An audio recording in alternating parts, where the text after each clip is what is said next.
సూర్యుడు ఉదయిస్తున్నాడు.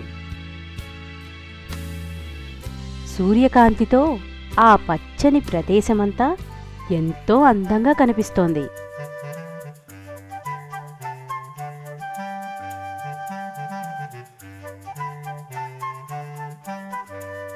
ఆ అడవిలో దట్టమైన చెట్ల మధ్య నుండి ఒక సెలయేరు గలగలా ప్రవహిస్తుంది. సూర్యకిరణాలు సెలయేటి మీద పడి నీటిని మెరిపిస్తున్నాయి. ఒక చీమ ఆకుపచ్చని గడ్డి మీద నుంచి చకచకా నడుస్తూ వెళ్తోంది. సూర్యుని రాకతో పక్షులన్నీ తమ తమ ఆహారాన్ని సంపాదించుకోవడం కోసం ఆకాశం వైపు ఎగిరాయి. ఒక పావురం కూడా ఆకాశంలోకి ఎగురుకుంటూ ఆ అడవిలోకి వచ్చింది.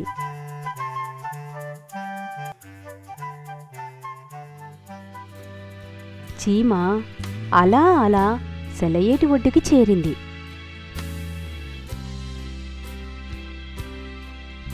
ఒడ్డు మీద నుంచి నడుస్తూ నడుస్తూ పొరపాటున నీటి అంచున జారి నీళ్లలో పడిపోయింది.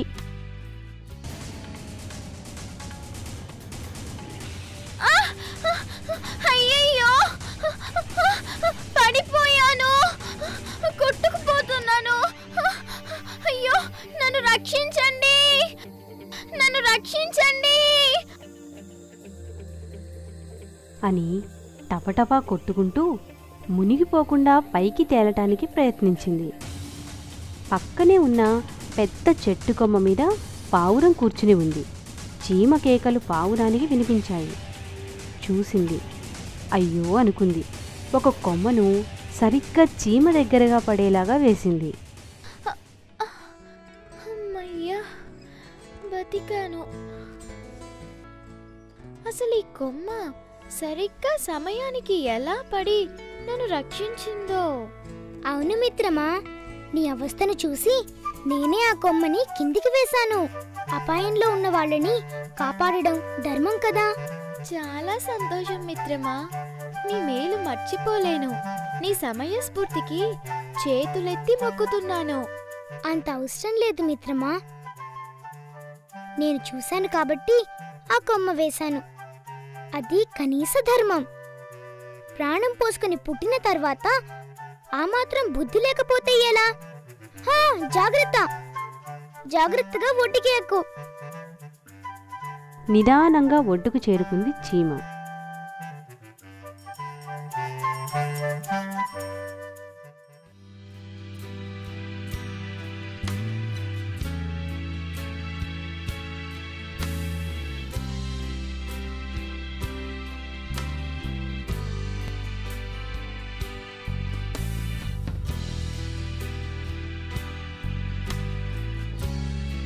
మరోసారి ధన్యవాదాలు పక్షి మిత్రమా.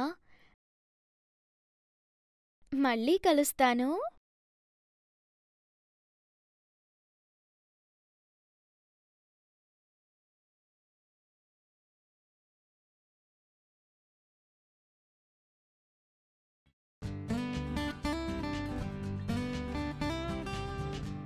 వాతావరణం నెమ్మదిగా మారసాగింది.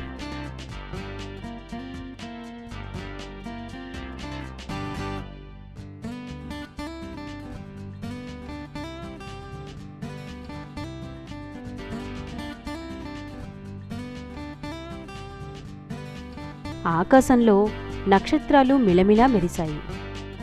చంద్రుడు వెన్నెల కురిపిస్తున్నాడు.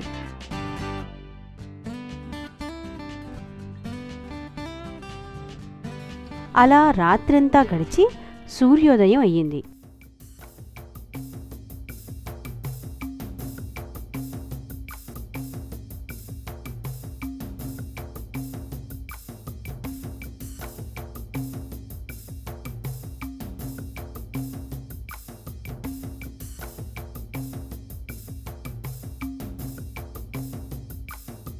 తుపాకీ పట్టుకుని ఓ వేటగాడు పక్షులని వేటాడడానికి నీటి ఒడ్డున తిరుగుతున్నాడు.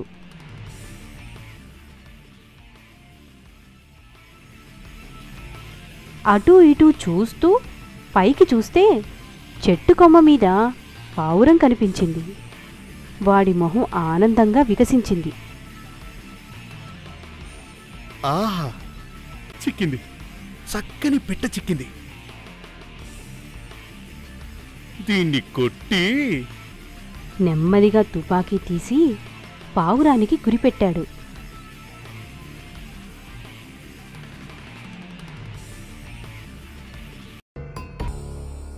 వేటగాడు గురి చూస్తున్నాడు. పావురం రెక్కలు కొట్టుకుంటూ బద్ధకంగా ఆవలిస్తోంది.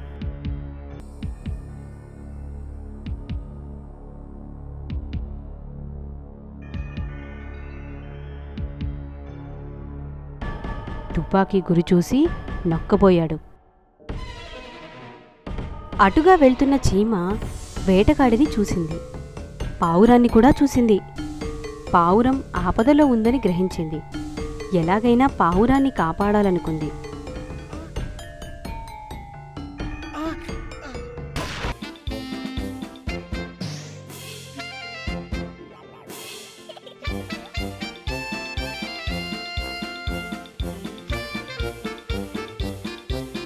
ఈ పాడు చీమ నా గురి పాడు చేసిందే. అబ్బా!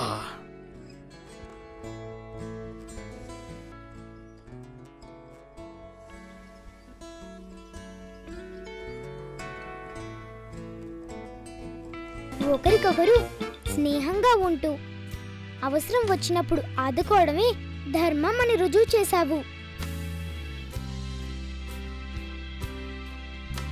మన స్నేహం ఎప్పుడూ ఇలాగే ఉండాలి.